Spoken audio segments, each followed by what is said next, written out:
अबाब ज़ियत शाम, ये पाकिस्तान हमें एक अल्लाह ने नेमत दी थी। अल्लाह हमेशा एक करम तक कोई नेमत देते और वापस नहीं देता, और कुरान इस पर गवाह है कि ज़ालिका बिअन्नल्लाह लम यकुन मुग़य्यिरन नेमतन अनअमा अला क़ौमिन हत्ता युग़य्यिरू मा बिअन्फुसिहिम। फरमा अल्लाह कोई नेमत देकर उस वक्त तक वापस खुद नहीं लेता जब तक कि कौम उस इमानत के, उस नेमत की नाशुक्री ना कर दे। एक सदी मोहलत है हमें भी। क्या हमने 1924 से सबक नहीं सीखा था? खिलाफत राशिदा की तर्क की, खिलाफत तुर्किया यानी सल्तनत उस्मानिया को खत्म किया गया, और एक मुल्क को तोड़कर तकरीबन उससे 37 ममालिक बनाए गए। 3 बड़े आज़मों तक मुसलमानों का एक ही हुकूमत, एक ही हुक्म और एक ही फरमान चला करता था। तो अबाबे ज़ियत शाम, पाकिस्तान अल्लाह की एक नेमत है, वो खुद तो वापस नहीं लेता। जब हम नाकदरी करेंगे, क्या हमने पाकिस्तान इसलिए लिया था कि हमें वहां हिंदुस्तान में नमाज नहीं पढ़ने दी जाती थी? नमाजें तो वहां भी पढ़ते थे लोग। क्यों अलहदा सल्तनत कायम की थी? कि हमारा बूदोबाश, हमारा तर्ज जिंदगी उनसे यकसर मुख्तलिफ है, और एक जगह हिंदू और मुस्लिम नहीं रह सकते। आज हमारी शादी ब्याह पर शैतान भी शर्मा रहा होता है। शादी ब्याह के फंक्शनों पर शैतान को भी शर्म आती है कि नबी पाक की उम्मत की बेटियां सबसे पहले तो ये लिबास कैसा पहन के जाती है। उनके वो दयूस शोहर, दयूस मां बाप, जो उनमें इतनी फहाशी और अरियानी के कपड़े देखकर भी उन्हें रोकते नहीं। वो शोहर दयूस है जो बीवी को नहीं रोकता, वो भाई दयूस है जो अपनी बहन को नहीं रोकता, अपनी बेटी को जो बाप नहीं रोकता वो दयूस है।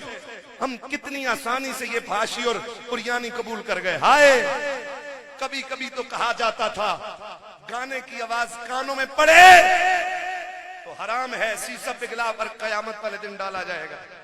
आज हमारे हुक्मरान अच्छा गाने वाले को अवार्ड दे रहे हैं, कंजरियों को बुलाकर अवार्ड दे रहे हैं, और उम्मत में अगर किसी ने इस्लाम के लिए, वतन के लिए और उम्मत के लिए कोई काम किया, उसे इग्नोर किया जा रहा है। कुर्बे कयामत है कि जलीलों को इज्जत दी जाएगी और इज्जतदारों को मुजलील किया जाएगा।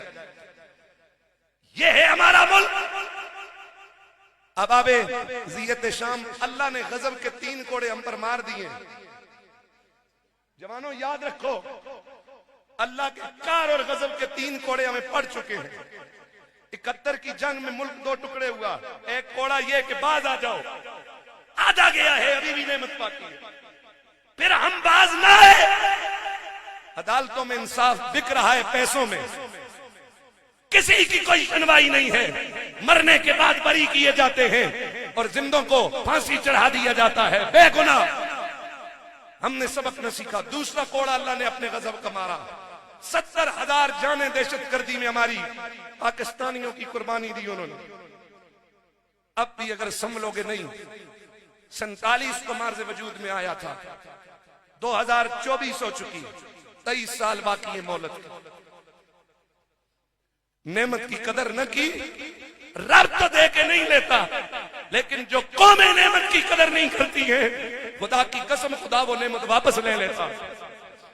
खाकम बदहन, ये तड़पते, ये पिलकते, ये सिसकते ये बच्चे पाकिस्तान में, ये रोडों पे पतंग की डोरों से कटने वाली गर्दनें, ये लाशें, ये डकैतियों में मारे जाने वाले मुसलमान, पाकिस्तान की सड़कें जिनके खून से रंगीन हैं। क्या वतन इसलिए लिया था तुम अयाशियों में लगे रहो और कौम की इज्जत और कौम की जानो माल को तुम दांव पर लगा दो, और अपनी अयाशियों से तुम्हें फुर्सत नहीं। आओ मिलके तजदीद ऐद रमजान में ये मुल्क हासिल हुआ था। कोशिश करो, ऐद करो कि इंशाअल्लाह अपने वतन के लिए जो कुछ हो सका इंशाअल्लाह करेंगे।